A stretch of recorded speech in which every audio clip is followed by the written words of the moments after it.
अब देखिए, अब इस क्वेश्चन में, इन दिस क्वेश्चन, ये दूसरा वीडियो आपका बन रहा है इसका, मैंने ये यहाँ से आपका मिटा दिया।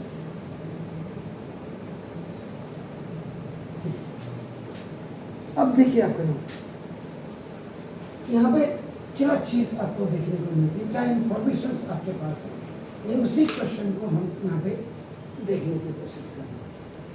अब आप दिमाग में एक चीज़ बना लीजिएगा, जब आप एक्स्ट्रा आपका एफर्ट्स डालें या एक्स्ट्रा वर्क कर रहे हैं same question season, extra work on same question कर रहे हैं आपका नाम बेसिस। अब आपके पास है, अब आप एपी जरा जनरेट कर देंगे, ये आपने किया एपी इज इक्वल टू, अगर आप देखेंगे ना देखो जैसा, इसका मतलब दैट वाज आपका what was that, that was 21 80 50 और एस यानी कि अब जो आपका आया nth टर्म, यानी कि ये आपका -81 आया, -81 आया ये। अब यहाँ पे लास्ट टर्म है, ये this is the last term, और ये लास्ट टर्म एक्चुअल में है कौन सा आपका नाम, this is the 35th term. अगर हम इसके हिसाब से लें, इसका मतलब ये जो एपी आप देख रहे हैं, the last term is there, इसका मतलब ये एपी पूरी आपकी कौन सी एपी हो जाएगी, that's very fine, finite AP होगा, क्योंकि अब ये नंबर्स हैं आपका, देखो all are the numbers, all are numbers हैं, इसका मतलब आपका देखो, अब मैं इसमें क्या कर सकता हूँ आपका नाम, जैसे सम ऑफ nth टर्म आपका निकाल सकते हैं, तो सम ऑफ nth टर्म का मतलब सम ऑफ आपका नाम देखो जैसा, ये 35th टर्म आपका निकाल सकते हैं, यानी कि I can place only n is equal to 35 बना दो, ये निकाला n इज इक्वल टू आपका नाम, इसका मतलब on behalf of this S35 में इसको फाइंड कर सकते हैं।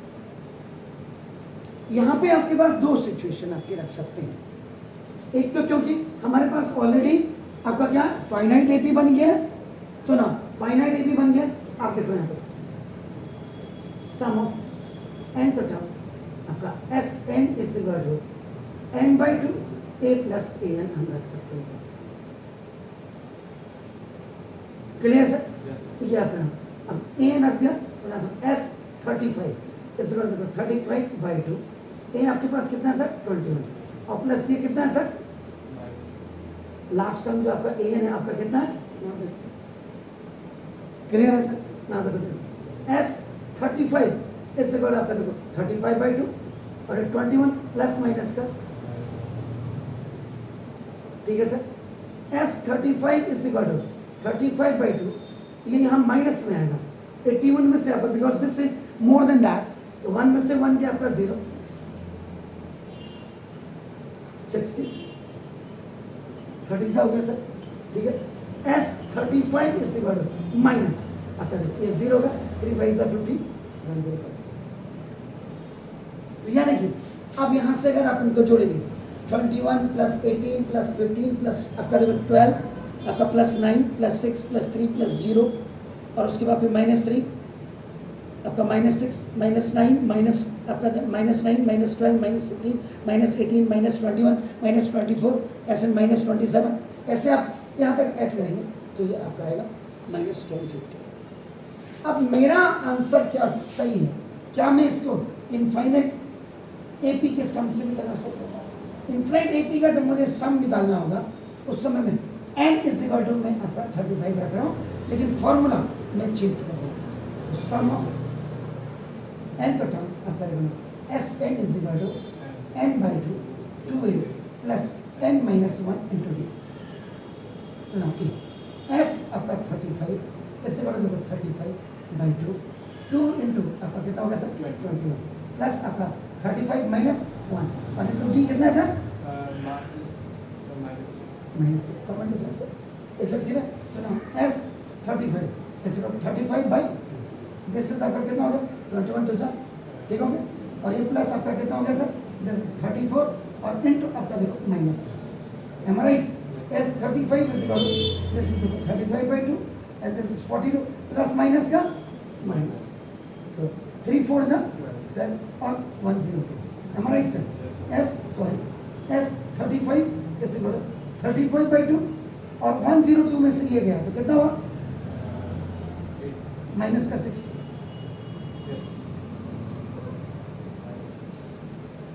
This is more than this, तो 2 में से 2 गया 0 और 10 में से 4 जाएगा 0 और ये इससे इसको -30 हो गया और फिर वही -10 50 आपका नाम। इनफाइनाइट एपी के लिए भी आपका काम कर गया, फाइनाइट एपी के लिए भी आपका काम कर गया। तो ये एक्स्ट्रा आपका। अब इतना आपने कर दिया, आपने कहा सर हमने ये भी कर दिया। अब हम देखो यहाँ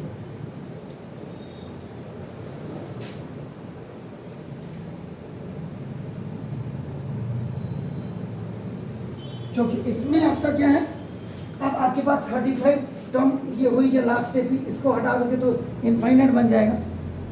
ठीक हो गया। अब यहाँ पे Sn-1 आप निकाल करके, इसलिए फायदा नहीं है। यह देखो An अगर आपका ना ये An अगर आपका n-1 या n+1 या n-2 या n+2 है, अगर ऐसे या 3n प्लस आपका जो भी 3n+2 हो या 3n-2 हो, जो भी अगर ऐसे नंबर्स होते हैं, variable with number not numbers, ऐसे वेरिएबल यानी कि जैसे binomial, negative binomial, positive binomial, negative binomial, ऐसे होते हैं। या समटाइम्स आपके क्या होते हैं, ये ऐसे भी हो सकते हैं। और आपका an इज इक्वल आपने कहा n² + 2n और +2 आ गया, तब आपको an-1 निकालने में फायदा है। आप क्या करेंगे, n-1 की जगह में अब आपका देखो यहाँ पे आपका n-1 का होल स्क्वायर, आपका ना देखो +2 इन प्लस n-1 और आपका देखो +2 दिया है। इसको रखने से आपका क्या हो जाएगा, आप डायरेक्ट आपका नाम you can find out the common difference, और common difference d is equal आपका an-1 ऐसा खेलें। तो यहाँ पे नंबर्स आ गए हैं। अगर वेरिएबल विद नंबर होते आपका नाम, जैसे पॉलिनोमियल्स जिनको आप कहते हैं, अगर बाइनोमियल्स ट्राइनोमियल्स आपके होते ये आपका नाम, या डिग्री पॉलिनोमियल्स होते तो आपका नाम आपको ये करने में, तो यहाँ आपने कुछ नहीं। अब आपने जब ये नहीं किया, Sn में भी आपका क्या हो सकता है, Sn में ऐसा कोई टर्म आ सकता है n² प्लस आपका 2n+2, अगर ऐसे होता Sn में, आप आराम से आपका Sn-1 निकाल दें, n-1 का होल स्क्वायर देखो +2 × n-1 और +2 कर देते हैं। इससे क्या निकल जाएगा, इससे आपका nth टर्म आपका निकल जाता है, nth टर्म यानी कि last term an is equal to, और इसका फॉर्मूला नाम दिस Sn - Sn-1 आपने निकाल। तो ये दो एक्स्ट्रा फॉर्मूले आपका नाम देखो, जैसा ये आपको फायदा। इस क्वेश्चन में आपको क्यों नहीं निकाल रहे हैं ये, क्योंकि आपके पास अभी डायरेक्ट क्या हो गए, आपके नाम नंबर्स आ गए। यहाँ कोई भी आपके पास ना तो बाइनोमियल है या ना डिग्री ऑफ पॉलिनोमियल्स नहीं है या ट्राइनोमियल नहीं है आपका नाम, तो इसलिए इसको निकाल करके कोई फायदा नहीं है। Getting my points? हाँ, इतना आप इसमें कर सकते हैं। अब आप कहेंगे सर ये यहाँ पर आपका नाम हमने चेक कर सकते हो कि ना, आपका चेक करने के बाद this sequence is an AP, ये ऑलरेडी आपका है, ये ऑलरेडी आपका ना होता सीक्वेंस आपका इज लोअरिंग, 3 के गैप में with in an interval of 3 आपका नाम it's lowering, it is decreasing, it is descending. तो सीक्वेंस ऑलरेडी अपने आप में है। अगर सीक्वेंस नहीं होती इतना बड़ा लफड़ा ये हम नहीं कर पाते। आप समझ रहे? तो ये सारी चीजें आपको जाननी पड़ेंगी, तब जाकर के इसका मतलब आप now you are perfect to solve the question. Is it clear? हो गया? तो अब आप नीचे से अगर आप आंकड़े देखेंगे, इसका मतलब ये हमने क्यों नहीं निकाला, ये हमने क्यों नहीं निकाला, why we have not find out this, why we have not found this, ये क्यों नहीं निकाला, क्योंकि आपका इसमें वो पोजीशंस आपकी यहाँ पर बनती नहीं है। Got it? तो इस क्वेश्चन में आपने क्या निकाला, इस क्वेश्चन में ये जो आपका दिया हुआ था, इस क्वेश्चन में एक तो आपका नाम जो आपने फाइंड आउट किया, आपका देखो आपके फर्स्ट टर्म तो आपके पास गिवन था एंड दैट वाज योर आपका 20। सो ना दूसरी चीज आपने देखो ना, अकॉर्डिंग टू एपी के अकॉर्डिंग आपने फिर क्या किया, कॉमन डिफरेंस आपने डी फाइंड आउट किया एंड दैट वाज आपका A2 माइनस A या A3 माइनस A2 आप कर सकते हैं। ठीक हो गया सर, ये आपने किया। उसके बाद आपका EN इज इक्वल करना, देखो लास्ट टर्म आपको -81, ये भी आपका गिवन दिया हुआ था। इस सब के लिए तो ना, उसके बाद आपने क्या किया, जब ये था आपने व्हाट यू हैव डन आपका फॉर्मूला यूज आपका AN is equal to A plus n minus 1 to D लगा के आपने n इज इक्वल टू यहाँ पे नंबर ऑफ टर्म्स आपका नाम ये फाइंड आउट करने की कोशिश। इसमें हमने एक चीज आपको और बताई कि ट्रांजैक्शन डायरेक्ट आपको n निकालना था। तो जब आपको डायरेक्ट n निकालना होता AN minus A upon D plus 1, ये डायरेक्ट आप फॉर्मूला यूज कर सकते हैं बाय द हेल्प ऑफ आपका जो फॉर्मूला ये है, इससे आप इसको डायरेक्ट आप निकाल सकते हैं।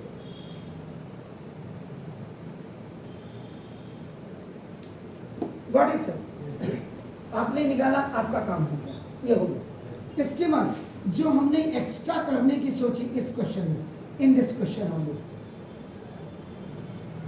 हमने इसमें क्या किया, फाइनाइट AP एंड